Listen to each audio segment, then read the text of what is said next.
saya hormati Pak Kiai, menarik sekali apa yang tadi disampaikan terkait dengan halal haram kan itu. Bang, untuk saat ini kami juga ada semacam ambigu ya, kebingungan terkait dengan itu. Tadi barometernya gampang, malu kan itu. Kalau anak kecil, analoginya kalau anak kecil misalkan makan sambil berlari tidak malu, kalau orang tua mungkin malu. Nah, terkait dengan itu bagaimana dengan kira-kira manfaat dan mudaratnya?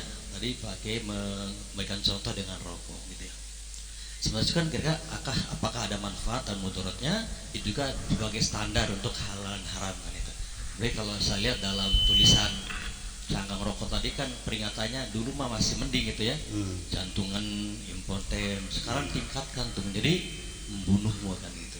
Nah, terkait dengan peringatan itu bagaimana Pak Kiai?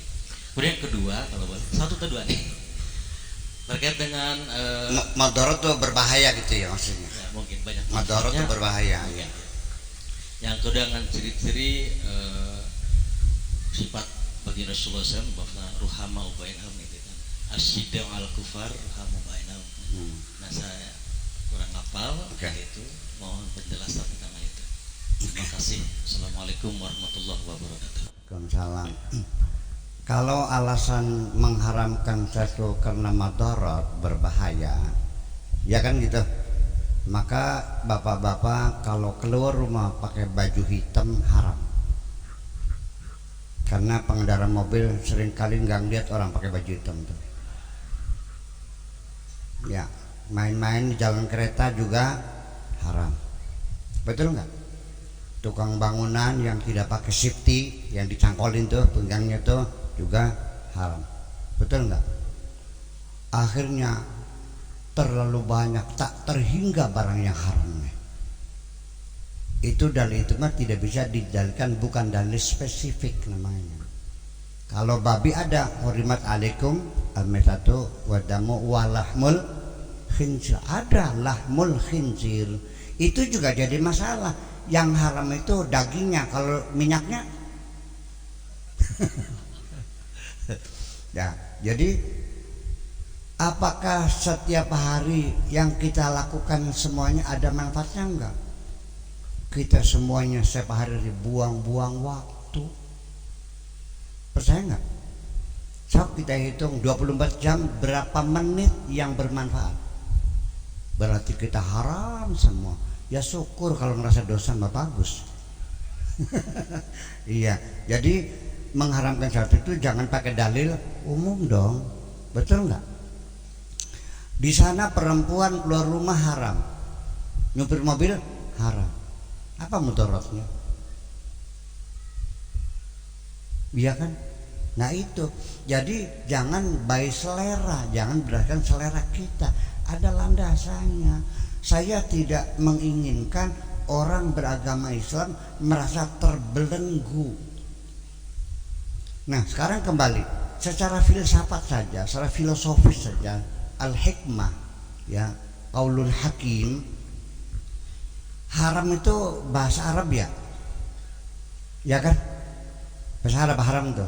Bahasa Indonesianya apa? Enggak juga. Kalau tidak boleh kan al-mana'u, mana'a, hajaza, hadara, banyak maknanya. Malah bapak tidak boleh melarang. Kalau Masjidil Haram, masjid apa? Masjid tidak boleh. Kalau Al-Muhtaram, Kiai Al-Muhtaram, Kiai tidak boleh.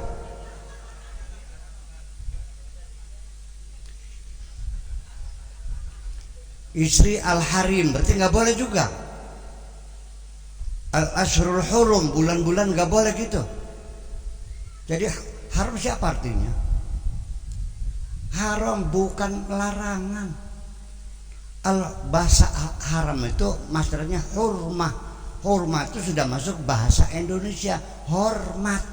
Kalau kita kirim surat dengan hormat, sih gimana lagi? Jadi ketika Allah melarang ini, supaya kita paham betapa hebatnya Allah. Kenapa Allah memilih bahasa haram, bukan mana'a, bukan hajaza, bukan hadar, harama? Karena haram itu maknanya penghormatan. Jadi ketika Allah mengatakan diharamkan buat kamu, itu bukan dilarang, bukan dibatasi, bukan dicegah, tetapi dalam rangka menghormati kamu. Bayangkan, walaqad karamna bani Adam. Kita ini tahu diri, kita ini makhluk Allah yang paling terhormat. Walaqad karamna bani Adam. Semua makhluk dunia suruh bersujud semua, saking hormatnya, paham enggak? Nah, makanya ketika Allah melarang dengan mengenakan haramah itu, artinya dalam rangka menghormati kita. Di sini Pak Tosin Kasepuhan di sini datang ke pondok, ya. Saya sangat menghormatinya. Dia pengen pipis di WC santri, saya larang. Saya suruh di WC saya pribadi. Masa Kasepuhan WC santri bau pesing kan gitu. Nah, saya melarang nih dalam rangka mencegah atau dalam rangka menghormati. Jadi siapapun yang merasa keberatan diharamkan, sama saja tidak suka dihormati oleh Allah.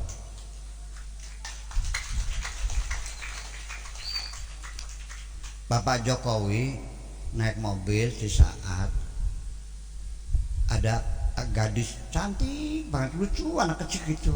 Dia gregetan pengen nyium. "Pir, turun dulu." "Pak, sorry," kata ajudannya. "Langsung, Pir. Berbahaya kalau ditembak orang gimana?" Betul nggak? Semakin kita kedudukan tinggi, apalagi itu duduk saja diatur, betul nggak? Duduk itu nggak boleh sembarangan tuh, di sini duduknya.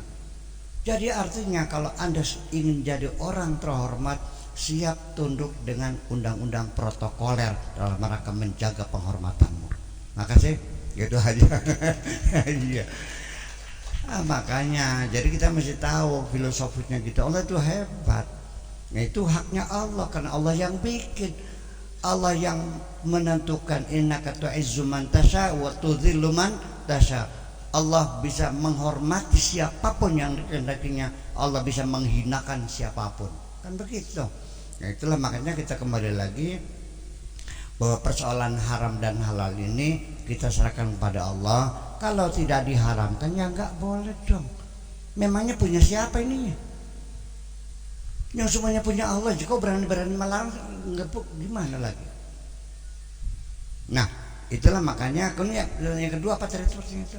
Niku surat Al-Fatah ayat 29 ya. Muhammadur Rasulullah walladzina ma'ahu asyiddau 'alal kuffar ruhama'u bainahum, kasih sayang sesama umat Islam.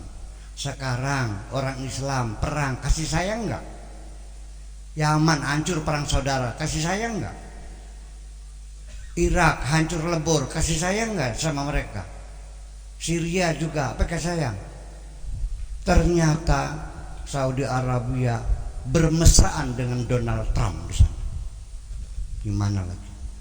Yaman dikirimi bukan makanan, dikirimin bom. Mana ruhama'u bainahumnya? Mana asyidda 'alal kufarnya?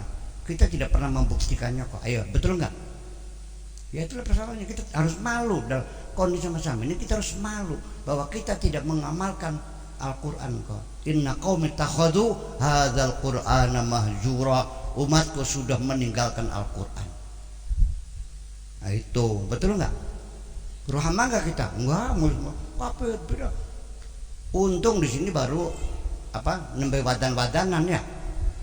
Iya, di sana udah bunuh-bunuhan. Kalau saling bunuh-membunuh, ruhamah atau asyiddah? Asyiddah kok. Sesama Islam kejam-kejaman, sesama Eropa, sesama orang Amerika bermesra-mesraan kok. Betul nggak? Nah, ketika akan menyerang Irak, dari mana masuknya? Dari Saudi kok. Jujur aja nih mau. Dibuka situ pangkalan Amerika di situ, menghancurkan. Lalu ditinggalkan. Nah, itulah artinya yuk kita kembali kepada Al-Quran. Yuk kita sesama umat Islam udah jangan bermusuhan. Mau nggak? Wa atasimu bihablillahi jami'a wala tafarraqu. Jangan bertengkar, yuk kita bersatu. Mau nggak? Kalau ada orang yang bertengkar, saya nanya, disuruh siapa bertengkar? Nah, cerdas, betul. Disuruh Allah enggak? Nah, jadi nurut ini siapa? Itulah, yuk ayat itu kita buktikan, kita kasih sayang sesama kita, dan kita tegas, bukan kejam ya situ kepada mereka, tegas. Artinya bahwa kasih sayang kita ini artinya kita buktikan dengan hidup berdampingan dengan damai. Itu saja persoalannya. Dan kita ini di negeri ini tidak ada yang kafir. Kita semuanya warga negara Indonesia, punya hak dan kewajiban yang sama sebagai pemilik negeri ini. Kafir itu bukan orang yang berbeda agama, bukan. Kafir itu sifatnya adalah kata sifat untuk orang yang memusuhi kita, namanya musuh, itu kafir. Terminologi itu, oke? Adapun Al-Quran menggunakan kata kafir itu bukan orang yang bukan beragama Islam. Agama siapapun agamanya, ketika dia sombong, kata Al-Qurannya itu orang kafir. Iblis disuruh sujud, nurut nggak? Menurut. Alasannya apa? Sombong, merasa lebih baik dari Adam. Al-Quran menerangkan, Aba, iblis menolak bersujud kepada Adam. Wastakbaro, karena merasa sombong. Wa kana minal kafirin, berarti iblis kafir enggak? Makhluk yang pertama kali dicap oleh Allah sebagai kafir adalah namanya sebabnya karena dia tidak mau bersujud. Argumentasinya dia karena merasa Jadi kalau orang sombong berarti orang kafir enggak? Kafir dong. Itu. Kemudian siapa lagi? Makan kenyang sendirian, tetangganya nggak makan, dibiarin aja. Ya, naik haji 4 kali, umroh tiap tahun, tetangganya anak yatim nggak ada yang ngurusin. Untuk sendiri aja, orang medit bukan tuh? Orang medit kafir bukan? Kafir. Kata siapa? Kata Allah. Nanti surat beliau wis. Jadi artinya alladzina yabkhuluna wa ya'muruna an-nasa bil bukhli wa yaktumuna ma atahumullahu min fadlih inna a'tadna lil kafirina adzaban muhina. Orang-orang yang medit, ngajak-ngajak orang lain medit, nikmat Allah disembunyikan saja. Untuk mereka orang-orang kafir itu sudah disiapkan hukuman yang keras bagi Allah. Jadi kalau ada orang medit, dasar kafir loh gitu. Jadi kafir itu untuk sifat-sifat buruk. Jadi kalau orang agamanya Islam tapi medit, kafir enggak? Kafir. Orang Islam tapi sombong, kafir enggak?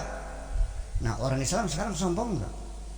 Nah, jadi Muslim kafir, Nasrani kafir, Yahudi kafir, semuanya bisa kafir semuanya. Ya itu. Kalau istilah kafir dalam Al-Quran itu orang yang memusuhi Kanjeng Nabi. Kalau nggak ada musuh, ya nggak ada masalah. Di dunia mah nggak boleh bermusuhan. Memangnya Islam dipaksakan harus beragama Islam? Betul nggak? Dari mana pasalnya dipaksakan orang harus beragama Islam? Kan la ikraha fid din, tidak ada paksaan dalam agama, itu aja kok. Betul nggak? Bapak yakin nggak bahwa Islam itu tidak dipaksa? Yakin nggak? Nggak boleh dong, akidah nggak boleh dipaksa, bebas kita. Ya, jadi artinya begitu dalam Al-Quran, ya ayyuhalladzina kafaru, itu bukan orang muslim, orang-orang yang memusuhi Kanjeng Nabi. Kalau tidak memusuhi namanya ahlul kitab, itu persoalannya. Ya, mohon dimengerti. Ya, itu mana kafir yang ada dalam Al-Quran yang semacam itu. Jadi kafir itu umumnya adalah dipakai untuk sifat-sifat buruk. Betul nggak? Sombong, medit, kasut, itu seperti itu. Itu orang kafir semuanya. Jadi kata kafir itu sendiri artinya bukan orang yang tidak percaya, bukan. Kafir itu orang yang mata hatinya tertutup. Kafaro yakfuru itu artinya menutup.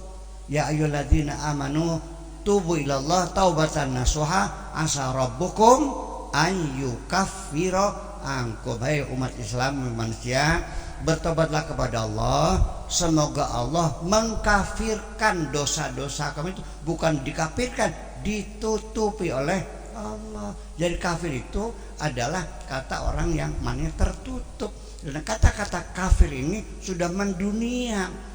Seluruh dunia sudah menggunakan kata kafir.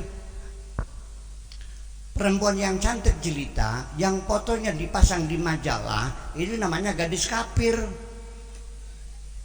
Namanya cover girl.